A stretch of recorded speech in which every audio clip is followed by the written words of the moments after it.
AJ Raw, King Aries, and you are now listening to BunDat podcast. I'm playing setup right now. I got my LA Lakers colours on, purple and gold. I had to stun on you lot with the exclusive Adidas hoodie. don't even be commenting where I got this. I've had this hoodie for over 10 years. I can't remember where I got this hoodie.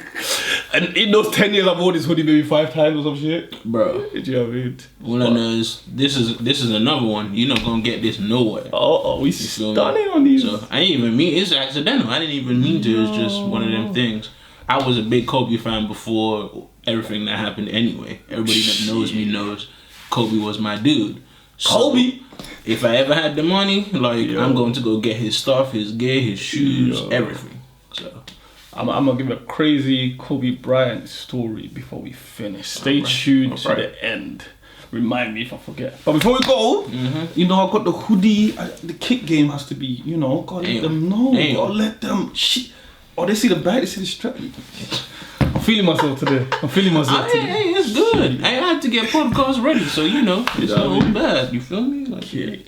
Let's get into it. Yeah, British Broadcasting Corporation. Yeah.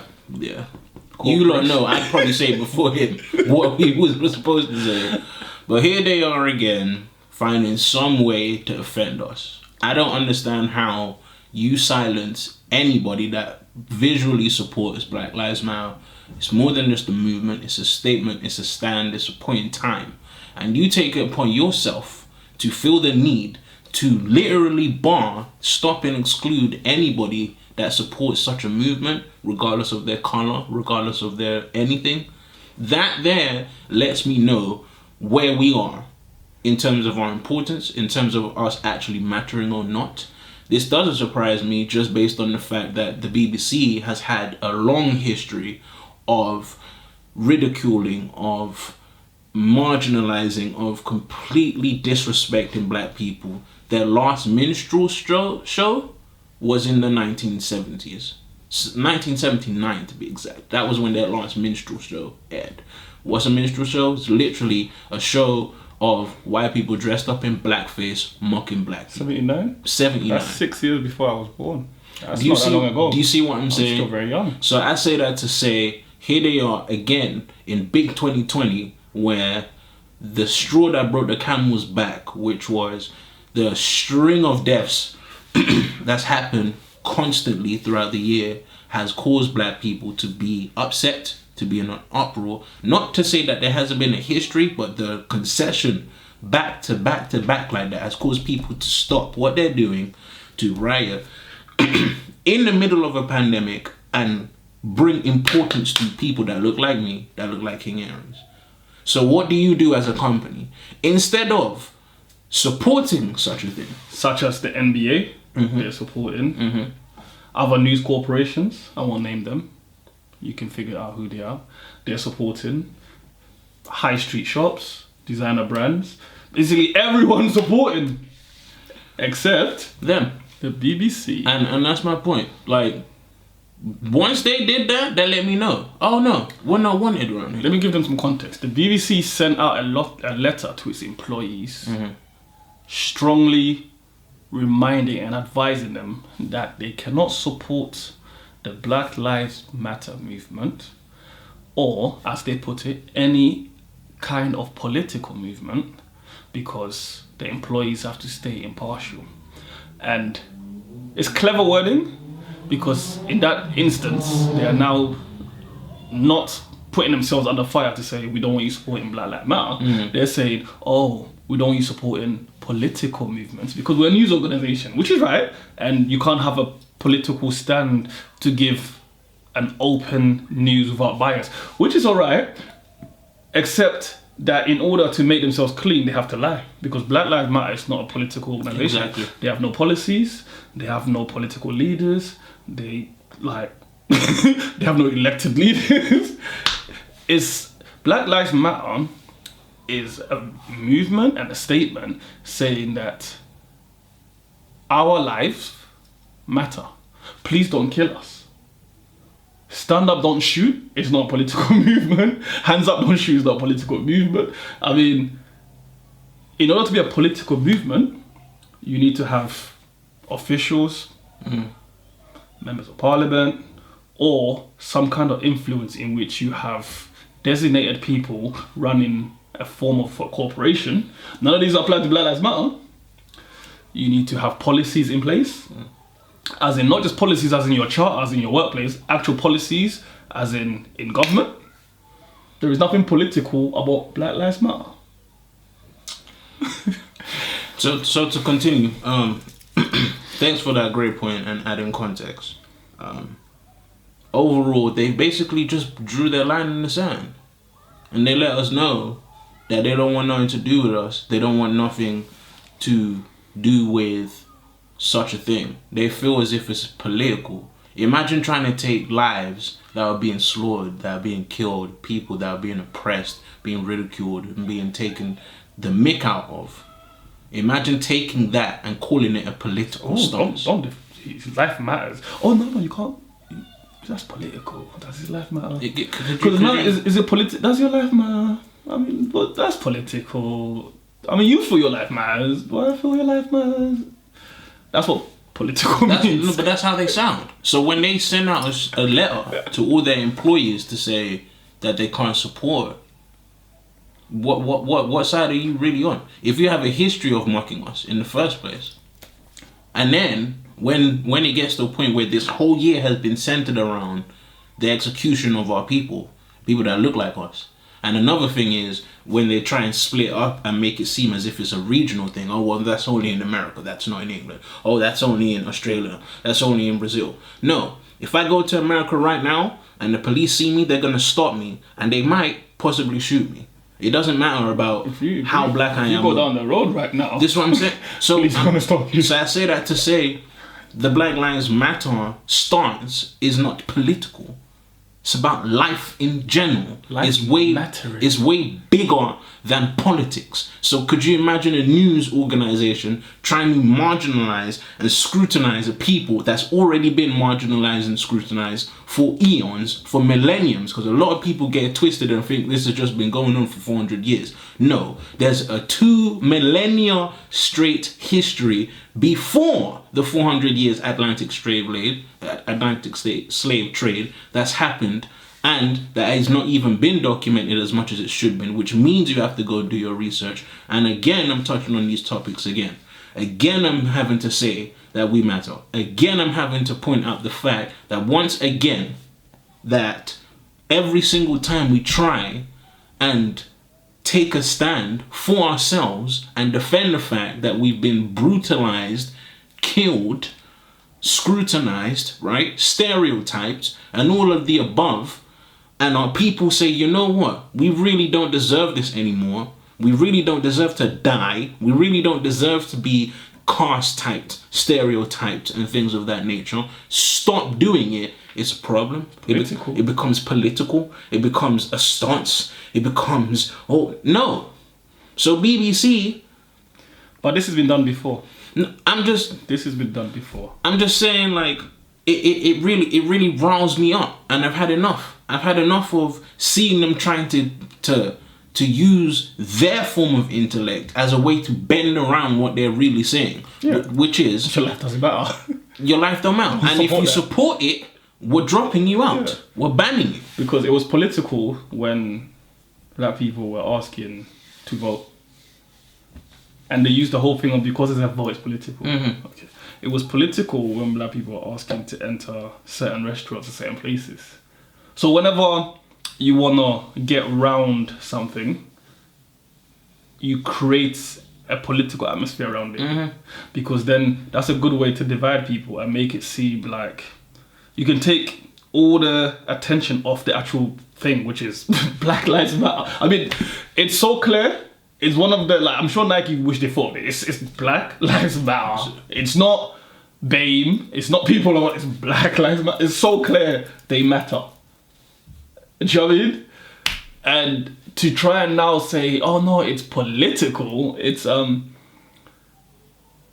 if we had black people running the country, and then we was like Black Lives Matter, you could turn around and be like, yeah, but you're running the country. If we had black people stopping and searching people and killing people, then you could say it's political. But if you're just literally trying to matter your life, That's it. and they say it's political, because this has been done time and time in history, whenever you've tried to stop some form of oppression, they say, oh, that's political. If you're religious, you can really think into like biblical times or whatever, with the whole let my people go. Yeah, it wasn't about God or freedom, it was, ooh, that's political. Well, they tried to turn it into something political. So this is very interesting, and this is the organization that you pay for, we pay for. It's TV license. It's not jumping. It's not cable. It's the BBC. You know, to get something commissioned onto the BBC, it needs to. One of the key points that you have to fill this box, is it needs to represent aspects of British life in all forms. As in, the program has to be British. So it's not like, if you have a great idea and it's funny and it's great, or it's action, whatever it is, they won't commission it if it's not portraying British life. So you guys go onto the BBC website or just Google trying to submit a script or trying to submit any kind of film, idea, comedy to the BBC. Because obviously I had to learn this way back, you know, when I came out of drama school and I was trying to like write scripts or whatever, innit? It has to be Joey. So the BBC is like, that's what I'm saying, they know what they did. The BBC has always found a way to create this segregated market where British flourishes. And I expect that because it's the British Broadcasting Company. You know what I'm saying? But then when you saw that, it kind of confused me when I see so many people complaining about immigrants and this and stuff on telling web, and it's like, bro, they cater to you. If you submit a script, it will get taken up.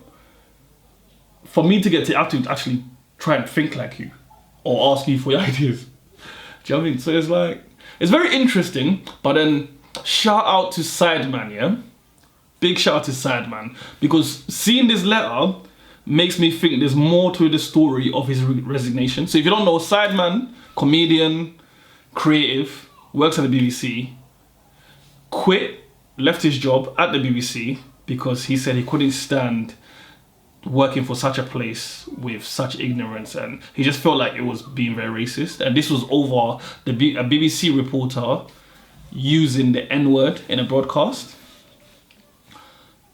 instead of just doing what I just did and saying the N-word. It was a white BBC reporter, and their excuse was, we had the blessing of the family, which again speaks to, if you're my friend, yeah, and you're overweight, and I call you fat, and you're my friend, yeah, if I go anywhere else and I call someone a fat shit, and they get upset, I'm like, whoa, my friend who's fat gave me permission to use that word. You can't get offended over there. Do you see how stupid that sounds? Like that kind of stuff really triggers me, bro. Because that was the BBC's defense. No, exactly. And that's why we flamed them last time. But Sideman left and quit his job, so it makes me think that there might be a possibility that he saw this letter or other things that even have not come to light. Because his wording was the ignorance within the corporate. He had a problem with the corporation. It wasn't a singular event, and he didn't like the attitudes towards them trying to apologize. It took him a while. They eventually did apologize, and it was clear to see they apologized because there was so much pressure. They had no intention of apologizing. But yeah, this is a corporation that, before anything goes on air, you know, they have like board meetings. There's like levels. I've interned at the BBC when I was younger. Job is a serious organization. So it wasn't a report just saying the N-word because of the concern of the family. This is from high up. Everyone signed and agreed that you should go do this. And then when it was highlighted that there was a problem, they refused to apologize for a while, in which Sideman decided to quit and leave the organization. And I'm sure he's going to be great. He's a very talented young man. He's hilarious. And I'm sure a lot of people don't even realize how much more talent he has to him apart from the comedy. But he's going to be great. Do you know what I mean? But yeah, so it tells me that people like him, or him especially, probably knows way more than the stuff that's being leaked. Yeah. And the kind of culture Because in all honesty, whenever I hear from intern at the BBC when I was younger, from working closely with production with the BBC, among other things in my creative career since I was young, the BBC reminds me of the Met. And the reason I say that is whenever anything happens with the Met, it just boils down to one thing: it's institutionally racist. Anything that ever happens with the Met, no matter what incident is, it always boils down to one thing: it's institutionally racist. And that's why there continues to be these problems and these cracks, because at the core foundation of the Met, the core leaders, the decision makers are racist. And that's what the BBC reminds me of, because whenever anything happens, anyone who, they want to call it political, so forget the politics of it. Anyone who wants to make news and make TV and make money, which is what businesses and corporations do, would have either not broadcast that or would have apologized immediately. Whether they care or not. They wouldn't care, they would apologize immediately. They don't think it would be a fake apology, they would have done it. For the BBC to stand their ground tells me this is about feelings. This is, we don't care how much money we lose, we don't care how many viewers. Someone or some people at the top are institutionally racist. Yeah. And they would rather, because this is when you have to be concerned. When you hurt someone's pockets and they still stand and down that hill, that's when you know their conviction is really how they feel. The BBC, before, with all the back and forth, refusing to apologise, proved, if you look at it, that they were more interested in standing and dying on that hill than making money. And that's when it becomes dangerous. That's when you realise, so it's not even about money. It's about, you need to get this view across, especially that you can say the N-word. Especially because they feel as if they got that pass. What they don't understand is the word nigger is offensive to every black person. Especially if it comes from people that don't look like us. There's a blurred line based on the fact that certain artists or certain people within time has taken the origin of the word and reinstated it and put it in music and things of that nature, and took it and made it an uplifting word and made it something that can be relatable and that can be exchanged between two negresses, which is the original. If they choose to. Which is the original. But in the context of a white reporter, the news report. Do you see what I'm saying? It is mind-blowing. It's ridiculous. And it should never, ever have served no purpose, ever been, and it should have never have even have been a debate. It literally had nothing to do with the report. Especially if you have a long history of mocking said people. Which tells me, see why I went to my conclusion? There might be on the Met. Which tells me this is not ignorance, this is what they wanted to do. Yes. So that's my point. So this is what I wanted to start off with. Listen, to anybody that watches this, to our people, to our subscribers, to people that know us, people that look like us, to our social issues, to the things that we touch on every day that we can relate to, we matter. We have always mattered, and we will continue to matter. Do not let anybody of any type of corporation in any business or place or environment ever make you feel like you do not matter. The BBC showing their behind right now just lets us know that they are still within a mind frame of superiority. They still stand on certain principles that caused us a great deal of pain. And if they can use such language and could have such a strong reaction to the support of something as important like Black Lives Matter, that should tell you exactly where they stand.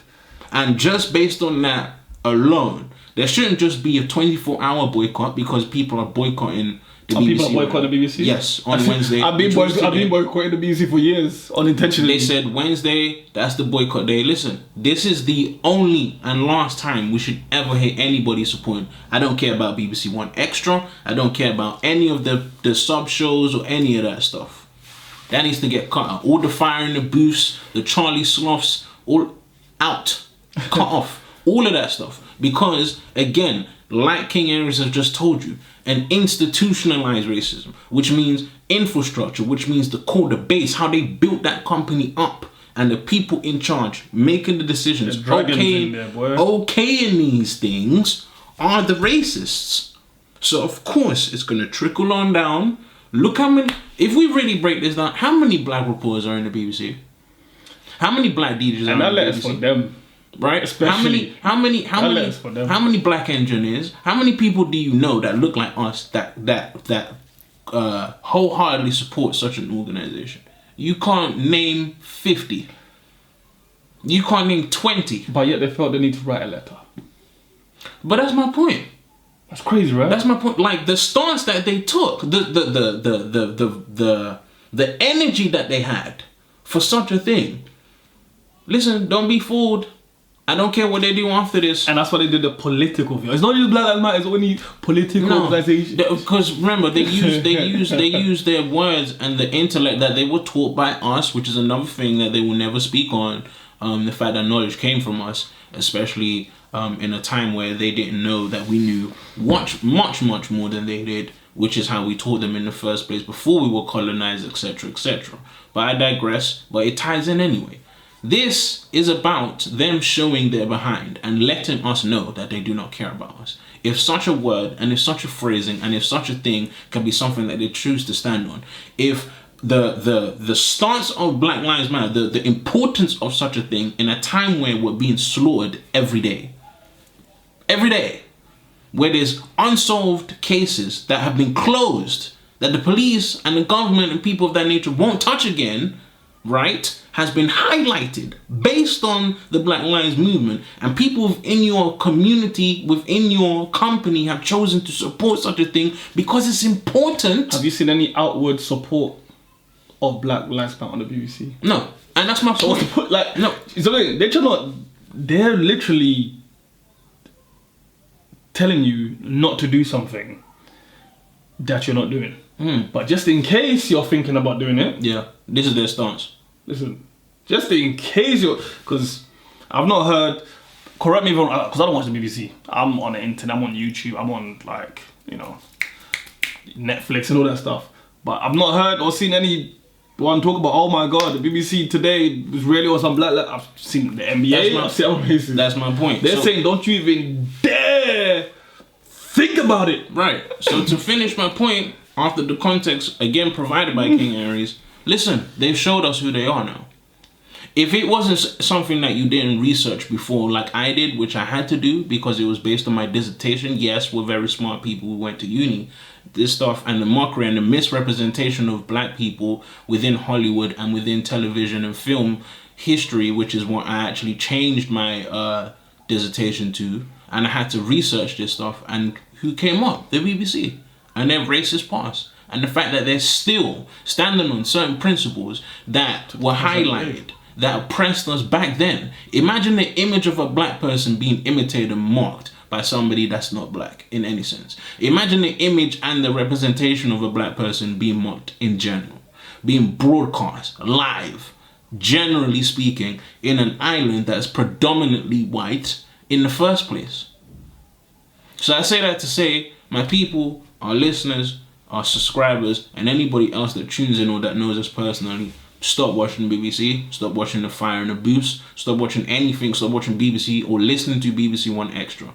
Cut that off. They do not care about us. They do not care about how we feel. They only care about their ratings, our ear, our eyes, and our view count, and how much money we can generate and give to them. At this point, yeah, I'm going to say, I don't even think they care about their rating as much as to put people in their place. But that's my point. Because even when their ratings were getting hit by them not apologizing, they would rather die on that hill. So that's my point. Keep that in mind. The only thing that we can do at this point is remove ourselves. Remove yourself. You enter a man's shop and he's even willing to turn down your money just to disrespect you. He's even willing to turn down your money. Do not return to that shop because it is deeper than anything. He does not even care about losing money. Do you know what I mean? He doesn't care about you as a person.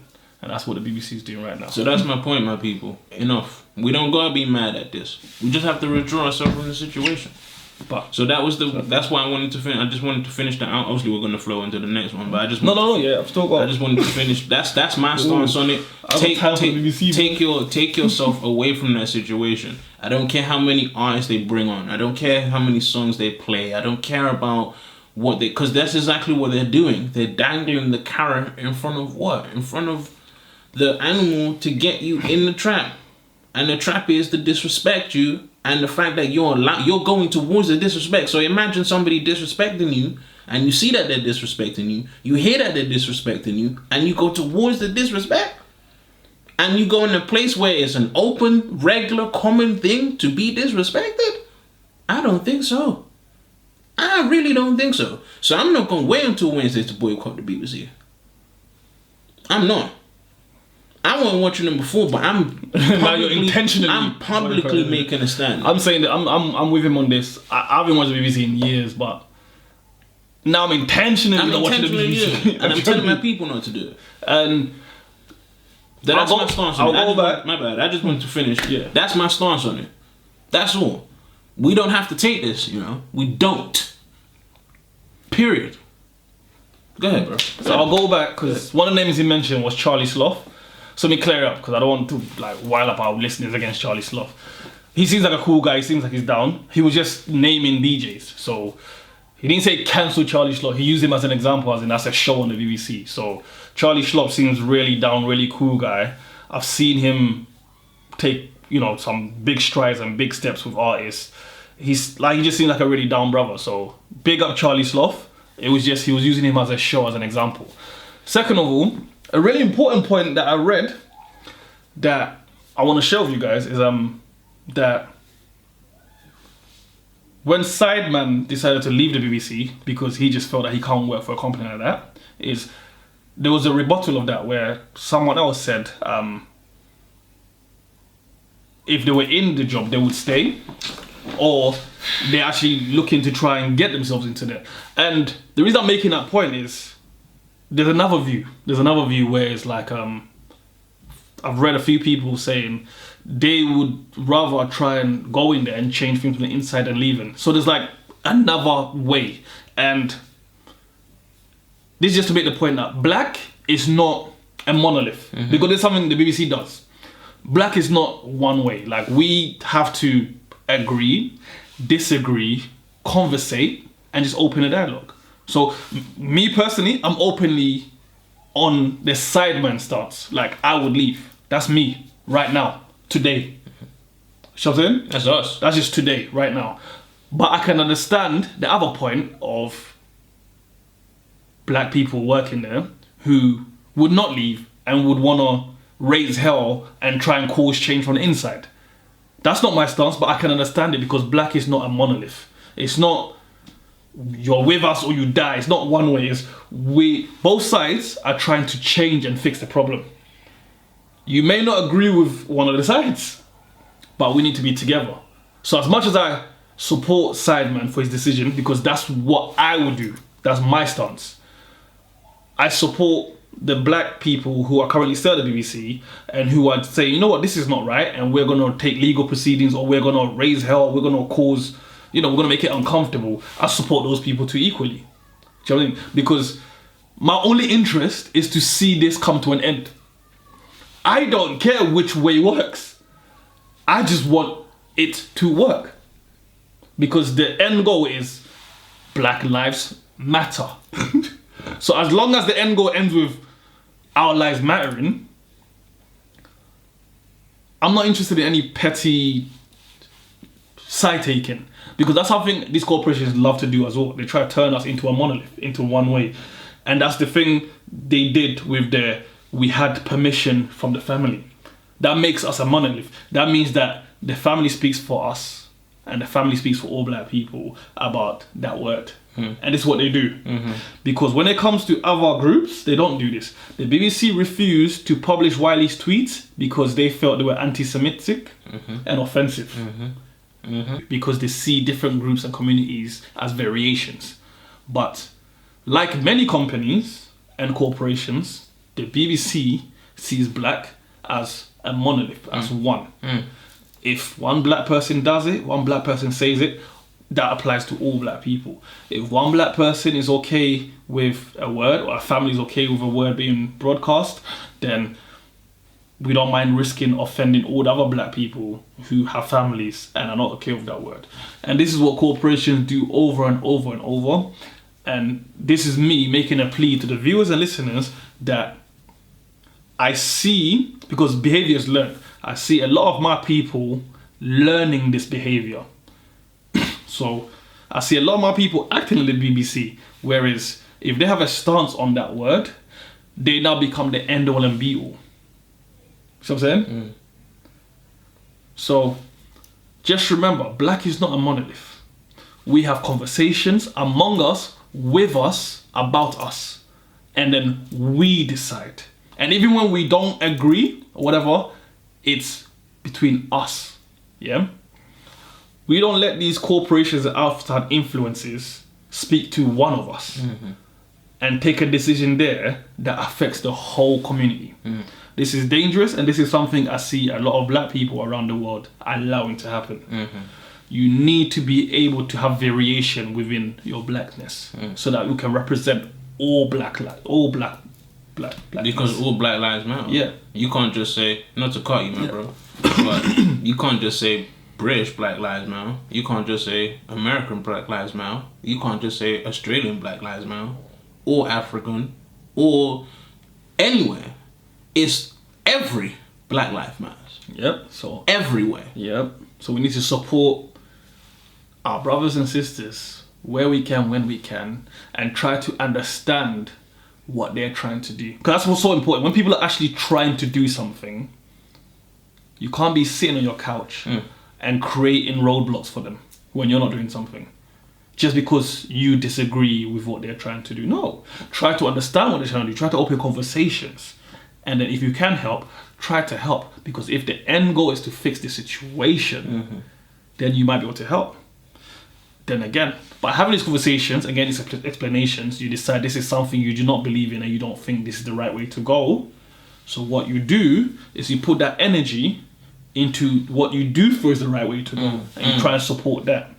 But all the negativity that you would have used to go against that thing you don't agree with is going to be used. People are going to use that as examples of, see, they're fighting again, or they're doing this, and try and use that again to create a monolith. And that's what we need to get away from, because it's learned behavior. This is what these corporations do, and I'm seeing my people also do it. They're trying to make black one thing. The cool black is one way. The successful black is one way. You know what I'm saying? And it's like, no, it's like, we need to have as much variation as everyone else. I saw the Nicanor meeting with the rabbi. I didn't watch the whole thing, but I saw it. Yeah. But no one would use that meeting to represent all rabbis or represent that whole community, would they? See, so I'm saying? But God forbid, one of our black leaders had a meeting tomorrow. They would use that to blanket black. So we need to start dismantling those things from happening amongst ourselves. So that's what I'm putting out on the BBC situation right there. But once again, big up to Sideman, do you know what I mean? Because a lot of people are not taking steps to that. And I honestly believe it's steps like that that causes these corporations to sit back. Because that's the one thing, like he said, dangling the carrot, that's the one thing that they don't expect. They have such little respect for you that they don't believe that you can walk away and go and create on your own. And once you start doing that, they'll have to check themselves, because they're losing. Losing Sideman is a big talent. I'm telling you, you're going to see for years to come, this guy's going to be hugely successful, because apart from the comedy, he has a lot to offer. That's the thing. It's when someone's getting started, you create this kind of niche. You create like your little go-to, so people know you for that. But just wait, you're gonna see all the rest. It's the same with like RS. You got RS. So RS is the funny road safe guy, whatever. And I'm sure if you're watching it, again on the BBC, he has a very intellectually comedic show now that is nothing like road safe. Yeah, it's more like office work. It's more like a different kind of Black British, the opposite. Again, this guy has a lot to offer. He writes, he volunteers at his church.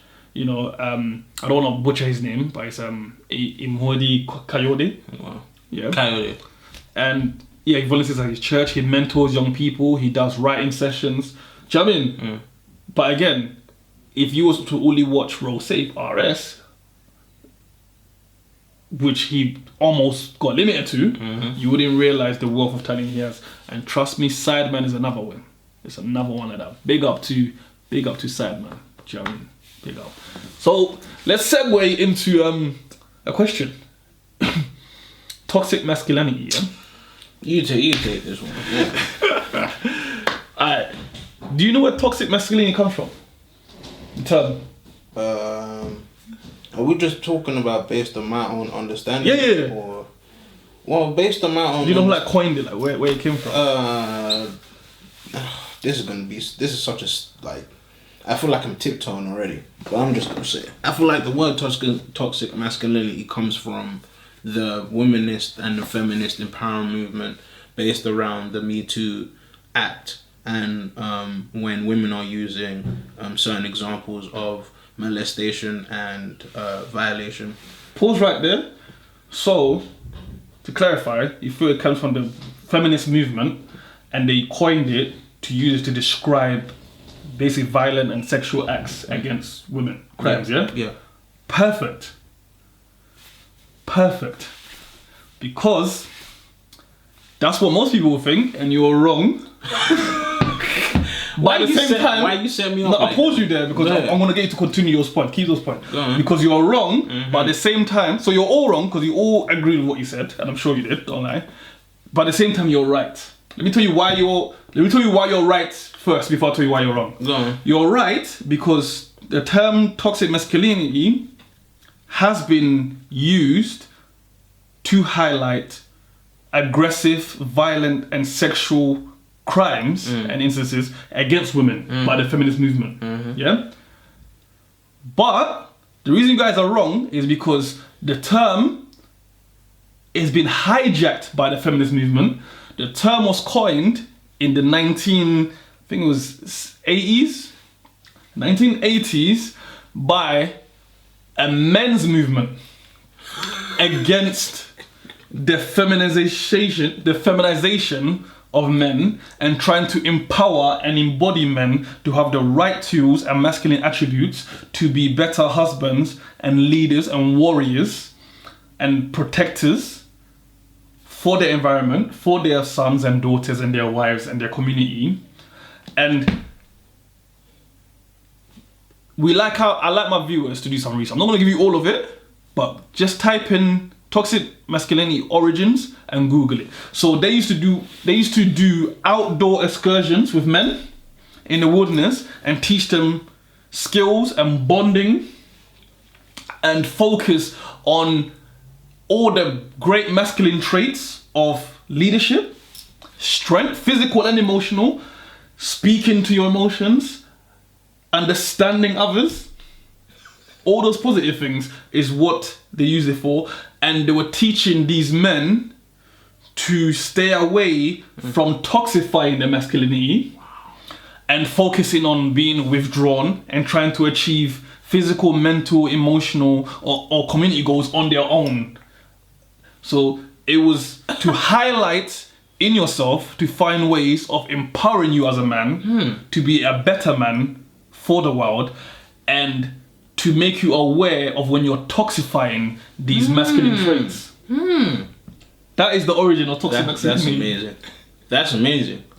I don't know about you lot. I'm going to go do the research after this. So you were talking about, the term used to address violence and sexual acts against women. Because the feminists hijacked that in the recent years and have been using that term.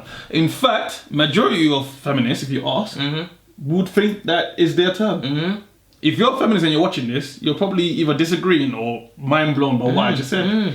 And the reason the internet is a powerful thing, bro. Wow. The reason the term was hijacked and easily hijacked is because the meaning is ambiguous. When you hear toxic masculinity, from the word, you can't tell.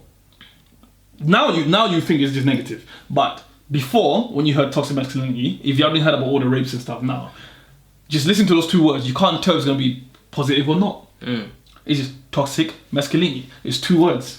So this men's movement didn't do a great job of putting the definitions out there. They had it clearly defined in what they were doing with their retreats and building, but they didn't do a great job of marketing it to the world. Well, because it was in the 80s, isn't it? So the women's movement did a better job of marketing because they could save a lot of money on the actual marketing because rape and people like Weinstein is big free publicity if you just add the hashtag to it. Right? Because remember, when these men were doing this stuff, nothing crazy was happening. It was literally guys regularly having these meetings, creating this organization, and taking men and growing them into better men. Grooming them. Yeah. So there was no newspaper headlines. There was Well, no there wouldn't be, reporters. because There it was nothing. so positive. Yeah. Crazy, right? So in modern times, when you have men like Terry Crews,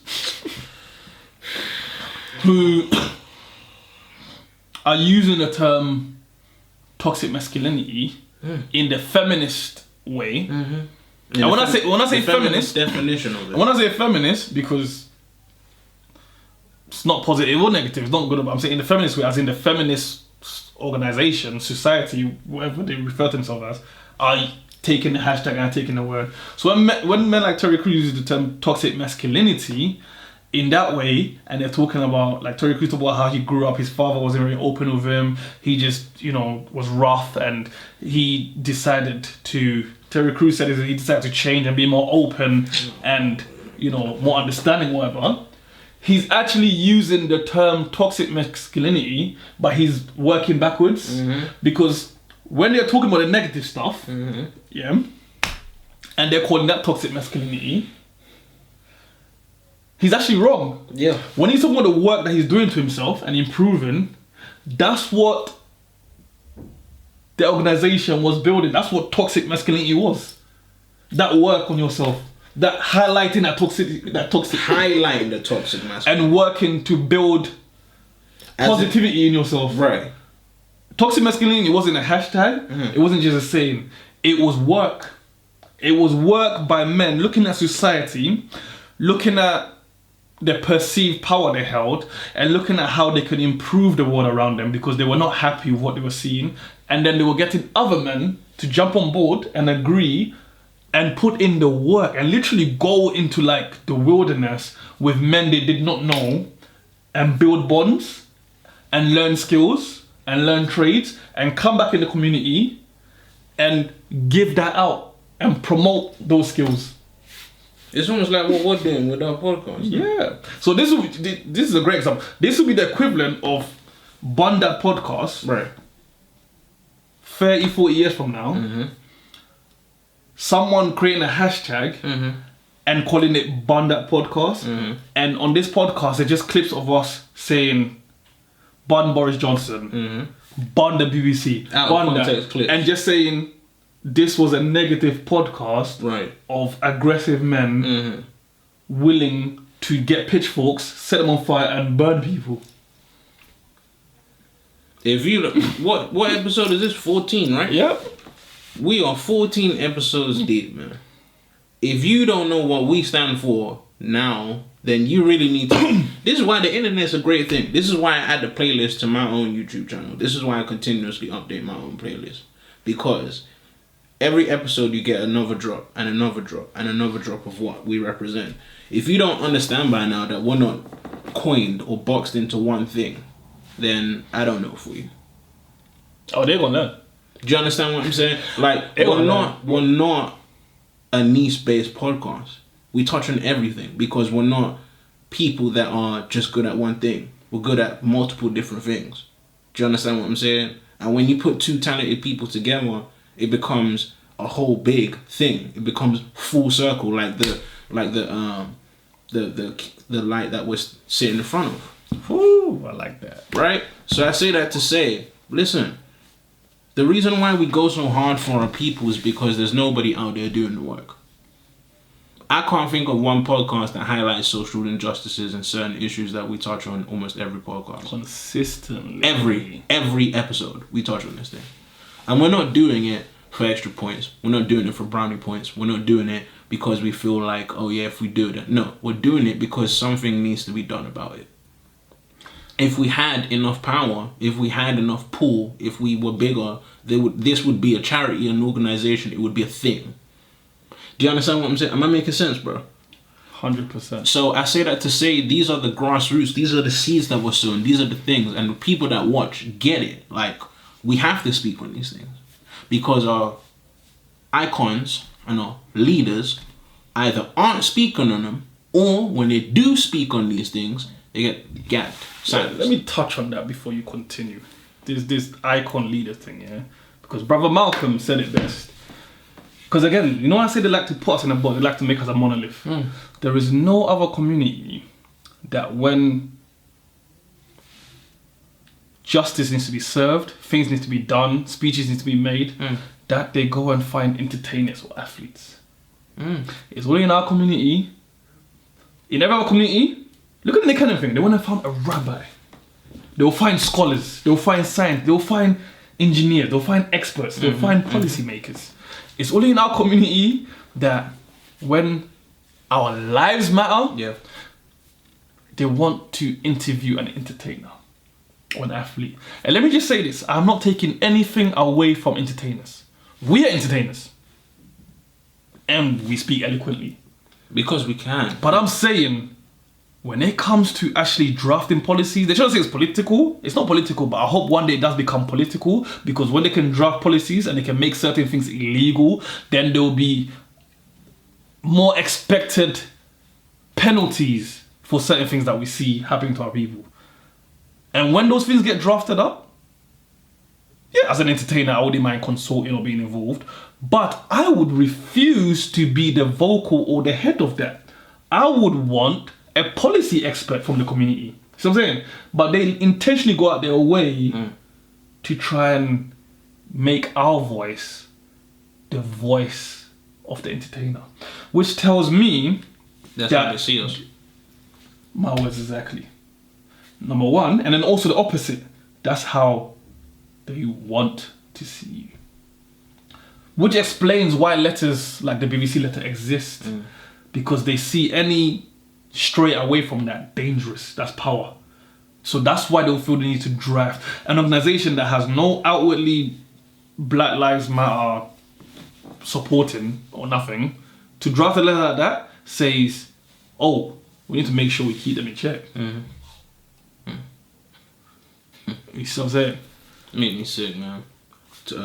That Nick Cannon situation really gets on my nerves, because he based everything that he was doing around a class, and he was teaching. Said he was doing the research. He said, you know, that he was reading his books. He was getting like-minded people that knew more than him to come on and to expand on these certain points that he was reading up on. And the minute he starts really touching on certain points, what happens? It's out of here. Within a day. Within one day. Out of here. A day. And then within the next few days, he has all these people calling him, trying to correct him on something that he was not wrong on. I mean, regardless of how you feel in the situation, I always look at the picture of the effort made. There's more effort made in that and the Wiley situation than Black Lives Matter or the Breonna Taylor situation. I just say that to say, like, George Floyd case. Like, do you know what I mean? So it just tells you there's more effort based on some words on the internet than people dying and finding the killers or bringing the killers to justice, or protecting people from dying with actual legislation for said people. So I always look at that. I never look at if I'm for this or not. I look at, right, so that's what you want to do about it. But there was no resources when there was people dying. And that's why we do this. We have to highlight these problems because they're problems that affect us and people that look like us. If not us, or if not you, then who? Well, because ultimately we should be responsible for ourselves. If not today, then when? Then when? Exactly. One of the most powerful speeches ever. Yeah. And what's crazy is, it all started from an idea. You lot have watched Avengers. You lot hear, like, do you remember I don't know if you remember the promotion for Infinity War before they actually put the film together. And one of the most powerful things, it was just one line from Samuel Jackson. And there was an idea. That's how this whole thing came together. It was an idea. It was literally within conversation, because I don't know whether you lot believe this or not, but But this, how you see us here, is how we are. Like, this is not an act. We're not putting this on. We don't got to get into character. I look better in real life. We both do. But like I'm buff, but I'm buff in real life. I'm 3D buff. We both do. And see him, the waves popping. I say that to say, like, it spawned from an idea. Like, we really spoke about it and we was like, damn, like, we ran through the list. We was like, yo, how comes, like, all these podcasts is what we talking about nonsense, nobody talking about, like, what matters? Nobody, like, when I say we racked our brains, because this was 2 years ago. Like, we started shooting BunDat podcast in 2017. Yes. So that's actually 3 years. We had a hiatus after episode 5. Yeah. And we came back in 2020. Mm-hmm. So it was actually 3 years. So we really was like, yo, and the way you was like, really think about it. Like, who's really, like, let's go down the list. Like, who's talking about these issues? Like, who's really representing or like... They're talking about interracial boyfriend eats jollof for first time. Come on, bro. The half the episode be like, oh, it's spicy. Who's the originator of jollof? Imagine like the content. So are you telling me we've been dwindled down to food, man? Food and preferences. Don't get me. We can do all these things. That stuff and is still simple. Talk about what's really going on. Listen, that stuff is it's a very simple, easy pocket to be in. We're both grown men. We both have had crazy experiences. You'd have heard some of the stories. We're not making none of them stories up. If we really wanted to talk about those things, we would. It'd be easy, but then our podcast wouldn't be an hour plus. It'd be about 20 minutes. You just segued me into a crazy story. So I say that to say, like, before I pass it back on to you, like, we're not doing this for props. We're not doing this because, we're purpose. No, we're doing this because it's on purpose. It's two black males that are speaking on real issues that happen to people. This probably slows us down. We'll probably be bigger. It's gonna take us longer. This probably slows us down because we're saying some real stuff. But I care. I don't know about you, lot. I care about legacy. I'm sorry. I care about people looking this up and going, wait a minute. Those were some real brothers for real that were really talking about stuff that mattered. That's what I care about. I care about 20 years down the line, this footage being pulled up by my babies, and they go, yo, Dad, this you? And I'm like, yeah, well, I don't really look too different, but yeah, that's me. Yeah. And I was talking about that righteous stuff. And I was talking about stuff that mattered. And you're old enough to see that the seed that I've installed in the universe has manifested in you, and now you're echoing the same sentiments, but you can actually do something about it. Because when I was speaking about it, there was no laws. There was no importance. The light wasn't being shone upon these issues the way it should be. Breonna Taylor's killers are still out there and they have not been arrested yet. Oh, but Wiley tweeted though. Ooh. Do you feel what I'm saying? Do you understand where we are? Do you see the importance? Send officers. How do you say? No, it's 12. Was it 12? Like, for one dude. Some of the things you see is like, it's crazy. They wrote a whole letter. BBC wrote a whole letter. Look at BBC wrote a whole letter. Come on, a whole letter. Look at how they're doing us, man. I said it was political. We have no power, bro. Look at no leaders in Black Lives Matter. Look at how they're doing us, and I'm saying that to say this is why we're talking about it. Because it matters. Yes. How it matters? Come on. What's the last word? Matter. That's the bare minimum. Matter. Hey, you can't be, let's just say, impartial news corporation. You can't be for some lives that be mattering. Hey. That's the bare minimum. That's political right there. The bare minimum. And it's not just Black Lives Matter. I'm saying it's just all political kind of organizations. Come on. Come on. So this is why we're doing it. Because no one else is choosing to speak on these things. The 90s Baby Show, they touch on these things. 3 Shots and Tequila, they do as well. Shout out to the big up podcast them. 90s Baby Show. Shout out yourselves. 3 Shots. That's 3 Shots and Keith and them man, yeah? Mm-hmm. Them man there. He's in the yard.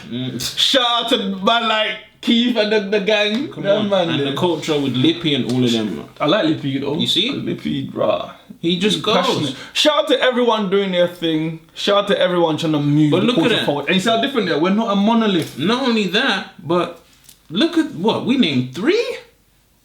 How many podcasts are there? Because if we start naming the rest of some nonsense, bro. But that's my point. That's my point, man. That's my point, bro. We care. We care. We really could do the easy stuff. You know what I mean? That time I went out with the white girl. 1,000+ views. Easy. That's not what this is about. Oh, you did that? We're not talking about it. It's not about me. My point And then you had him. No, I'm not doing it. I'm not going down there. My point is, there's way more important stuff that needs to be addressed, like what we're addressing. You people need to see 2 black brothers getting along. We're not always going to get it right. This is a real friendship. But this is a real This ain't thing. for the cameras. It's real.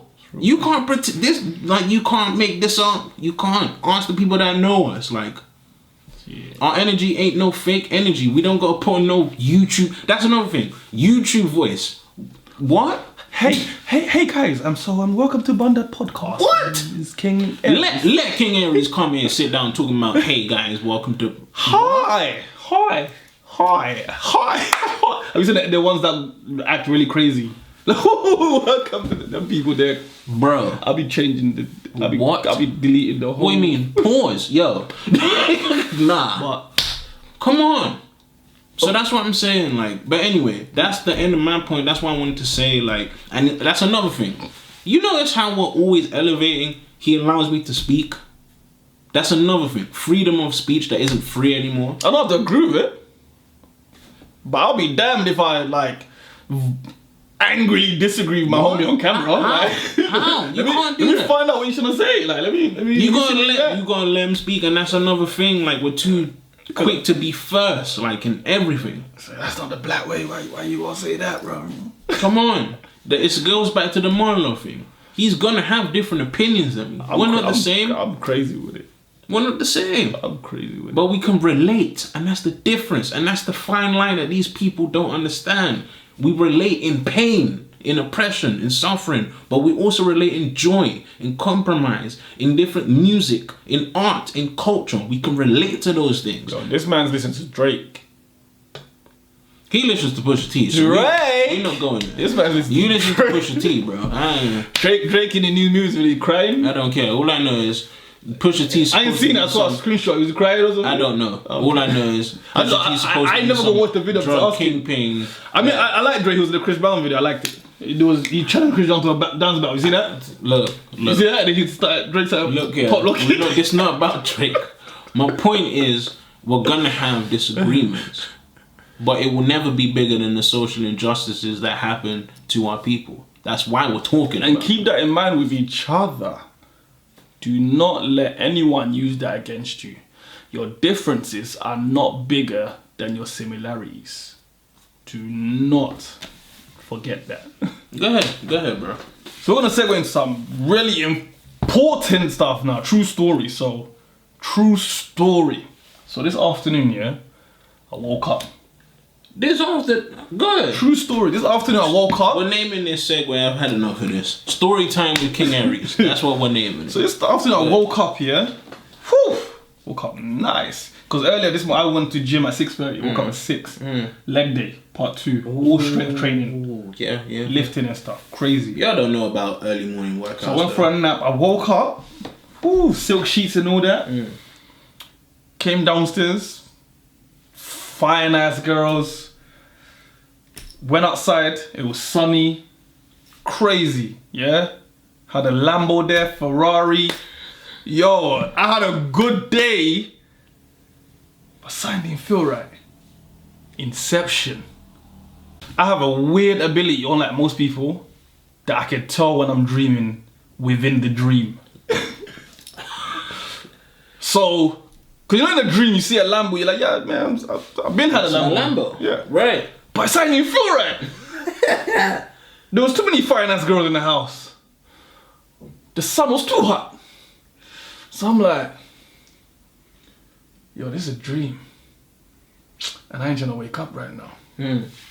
So I have this weird ability where I can tell I'm dreaming, so I can create. Do you know what I mean? It's like Inception. So I can start create. I can mess with my dream. So like I've had nightmares where something bad's happening. I realize it's a nightmare, and I turn into Dracula, and I like ate the witch that was given. So the nightmare became the witch's nightmare.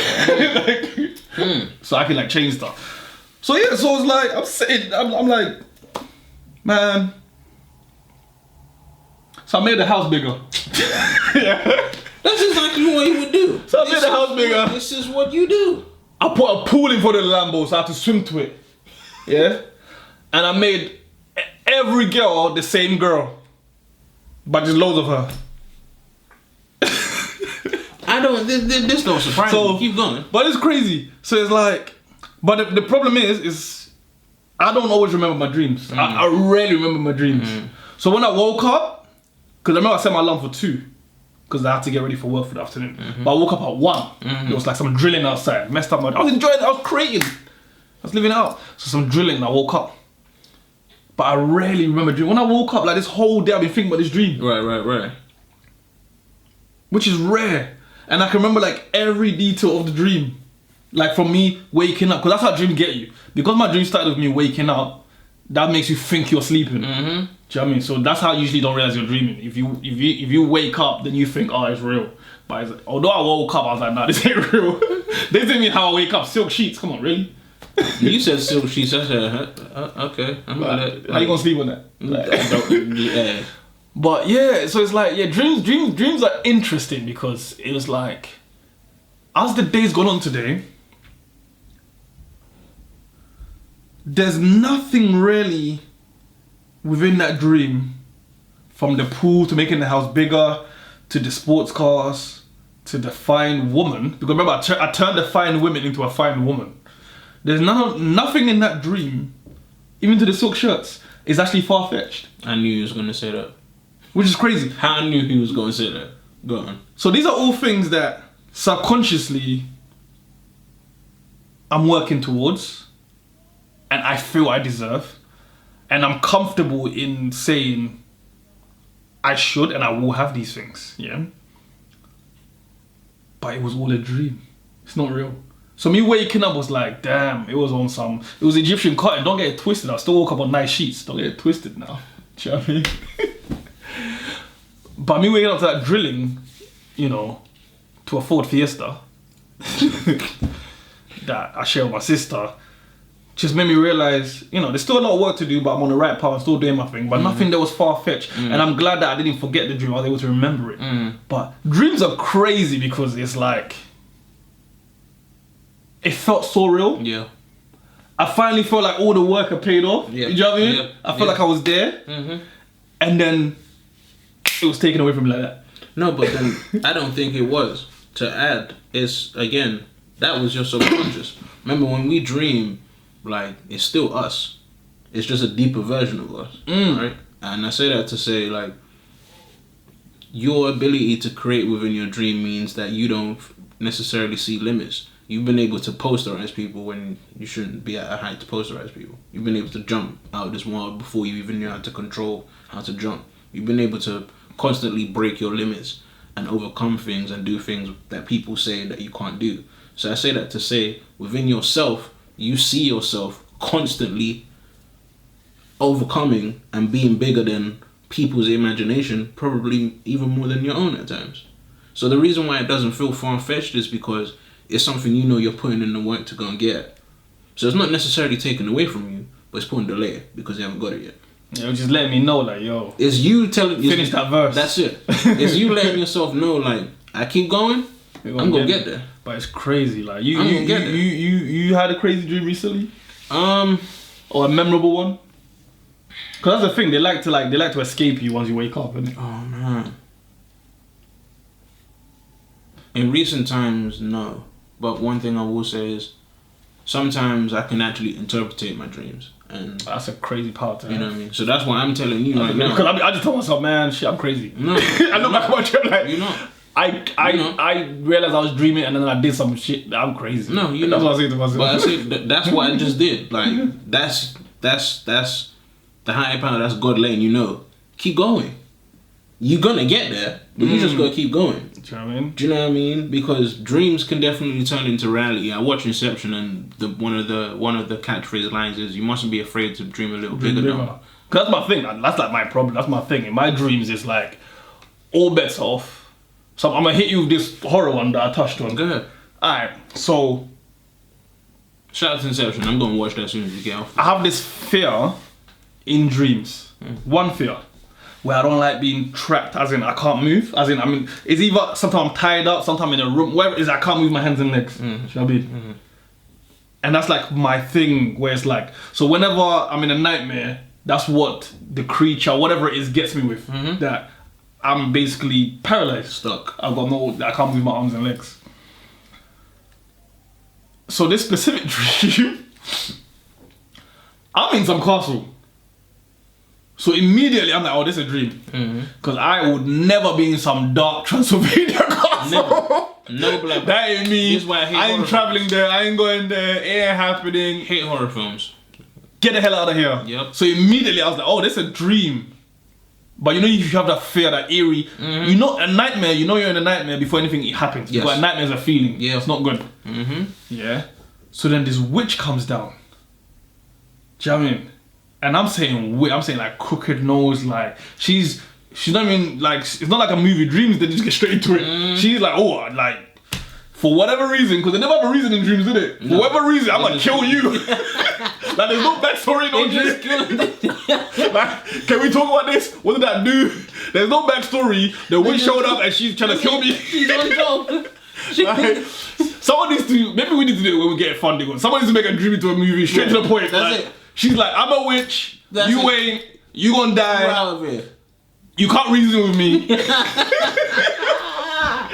On site, we ops. But what the witch didn't count on is I'm that guy who's like, oh, I know I'm in a dream, and it's my dream. Right. It's my power. It's my world. All right, let's play. I'm someone again. I will intentionally not like. I will intentionally wake myself up if I'm not dreaming. Oh, let's play. Especially What if happened? Especially if it's a nightmare. Oh, let's play. What happened? So she's coming down, like floating, and she's like a witch, no broomstick. Like she's like floating down some long, you know, like in the castles, like Dracula's dead. This sounds floating down some long staircase coming towards This me. sounds like some conjuring type. She got like some fangs. I don't know if she's gonna eat me or scratch me or whatever. And I'm just like, has she not realized I'm not trying to run? Like, ooh, I'm having fun with you. But because it's a dream, I don't know what creates these characters or these creatures or whatever. But because it's a dream, she doesn't stop and like reason like, oh, like why you not running, whatever. Yeah. She's just like, oh, okay, you gonna stand there, you gonna die quicker. So as she's getting closer or whatever, I decide to become Dracula. And in my mind, unlike the films where he like talks in some, in my mind, Dracula is 9 feet tall, bare chested, so my top comes out, biceps everywhere. Do you know what I mean? Basically, in my mind, Dracula's arm day. Bro. So as she's floating down, I turn into this big wedge, fangs everywhere, claws everywhere, bloody eyes, yeah? And I just grab her and just tear her apart. Wow. That's her. But because it's a dream, it's not that easy. Do you know what I mean?